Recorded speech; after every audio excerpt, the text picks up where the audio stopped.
guys, this is Vikram. This is a video where I'm going to show you how to wear a saree in the style of a Bengali style dhoti, and it's a video on request from my dear wife,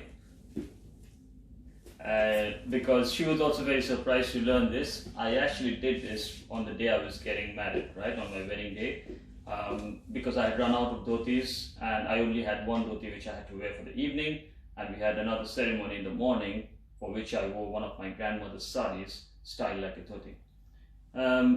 So without much ado, let's get started. The difference between a dhoti and a saree, obviously the saree designs are much more complex. You might have a different design for the aanchal, you might have an upper side and a lower side, so you need to be a bit careful which side is going where.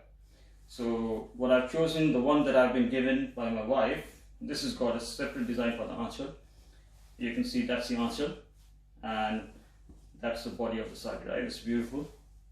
Another thing to watch out for is, which side goes at the bottom and which side goes at the top. So there's something called the fall of the saree, and you can see that it's been stitched, right? So to make sure that the fall and the pleats remain straight. So ideally, this part should go to the bottom, and the aanchal part, because it's got different design, you would want that to be part of your fan, the fan of the dhoti. Yeah. In order to do that, what you need to do is very simple. Make sure that the aanchal side remains on your right hand side. Okay. Let's get started. So I'm going to take,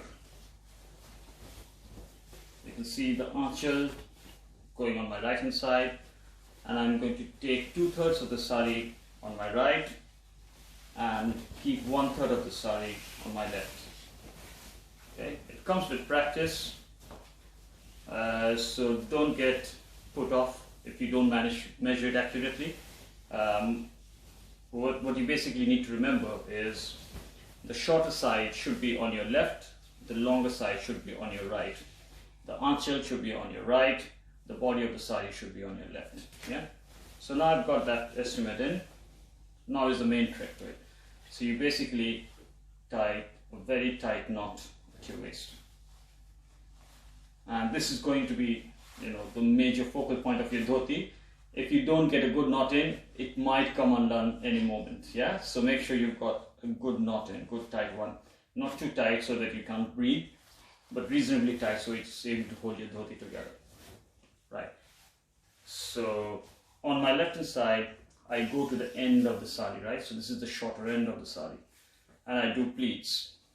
Now these pleats, they can be a bit broad. Don't worry about them being too close or too small or too closely pleated. They can be a bit broad and they can be a bit loose as well. Right. So now I've got the pleats, flatten them out as far as possible so that they look nice and they look like they've been stitched or ironed together. And once you've done that, all you need to do is tuck it underneath in between your legs, and you tuck the far end at your waist. Yeah. You can see the far end of the pleated end goes into my waist, and that's how it's looking. Yeah. So you can see already it's starting to look like a dhoti already. So the longer side, that needs to be pleated very closely, because this is the side which is going to give you the effect of the fan. Yeah. And I know that pleats don't come easily to guys, so guys, don't lose heart. You've got to be patient while you do it. Use small 2 or 3 fingers at a time, and if you still don't get the hang of it, ask your dear wife or your mom to pitch in and help you with it, because they've been doing it all their lives. Ask your wife. Right. So let's see if I can do it without my wife this time. Just be patient, keep on pleating until you reach the very end. Yeah. You can see the beautiful aanchal coming into play. So just keep on pleating. Da, da, da. Right. So once you've got that, do the same thing as you did with the other side, right? So you bunch all the pleats together and you try to flatten the pleats down all the way to the end. And the fabric of this saree is really nice. It's silk, so the pleats are holding. It's far more difficult if you've got a, I guess, a cotton saree. Unstarched.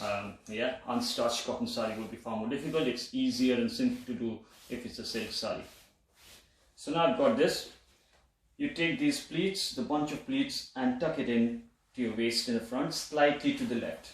And I say to the left because remember, you've got a parting in the middle, right? So you want the right side of your dhoti to come over a little bit and cover that parting, so that you don't end up losing your modesty. So once I've done that, you can see this is how it's looking, yeah? So already you can see that I look like I'm wearing a dhoti. Now the last trick that you have to do is, once I put on my kurta, you'll see what I'm trying to tell you.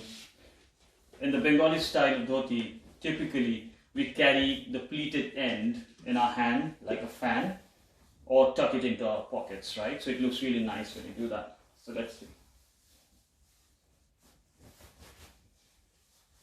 Right.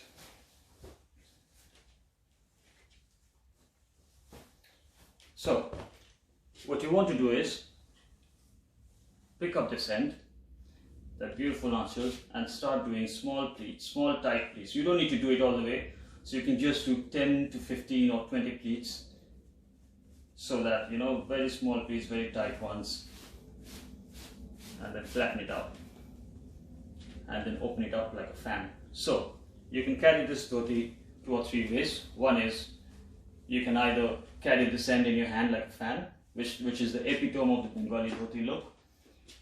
You can also take this end, tuck it into your pocket so that it just peeks out, and voila, that's how it's going to look.